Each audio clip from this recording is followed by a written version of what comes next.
अच्छा बच्चों, तो तुम चाहते हो कि क्रेब्स साइकिल को तुम याद कर लो 30 सेकेंड्स में। चलो, हो जाएगा। क्रेब्स साइकिल शुरू होता है condensation of acetyl CoA and oxalo acetic acid. Oxalo acetic acid 4 carbon का कंपाउंड है, एसिटाइल कोए 2 कार्बन का कंपाउंड है। दोनों मिलके सिट्रिक एसिड बनाते हैं जो कि 6 कार्बन का कंपाउंड है with the help of citrate synthase.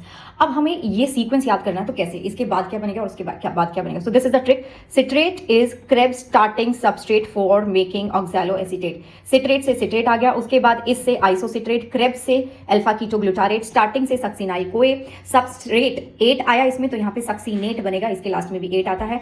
For से फ्यूमरेट, मेकिंग के एम से मैलेट एंड ऑक्सैलो एसिटेट से ऑक्सैलो एसिटेट।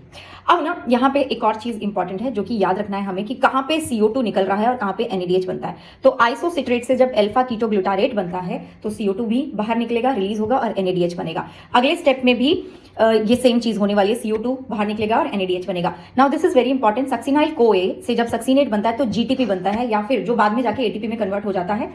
देन सक्सीनेट से जब फ्यूमरेट बनता है तो FADH2 बनता है। मैलेट से जब ऑक्सैलो एसिटिक एसिड बनता है तो NADH बनता है। So here you have it, the whole Krebs cycle. अच्छा बच्चों, अब तुम ये भी चाहते हो कि मैं तुम्हें ये भी बता दूं कि ATP वाले न्यूमेरिकल कैसे सॉल्व करते हैं। देखो, इस शॉर्ट में तो नहीं हो पाएगा। उसके लिए तुम्हें आज शाम को 4 बजे मेरा सेशन अटेंड करना होगा, जहां पे मैं रेस्पिरेशन इन प्लांट का 1 शॉट लेने वाली हूँ। This is going to be detail 1 shot, जहां पे क्लास में तुम्हें सारी चीजें याद हो जाएंगी एंड ऑल्सो ATP से रिलेटेड जो क्वेश्चन है उनको कैसे सॉल्व करते हैं वो भी कवर कर लेंगे। तो आज शाम को इसी चैनल पे 4 बजे रेस्पिरेशन इन प्लांट हर एक बच्चे को लाइव अटेंड करना है। तो मिलते हैं।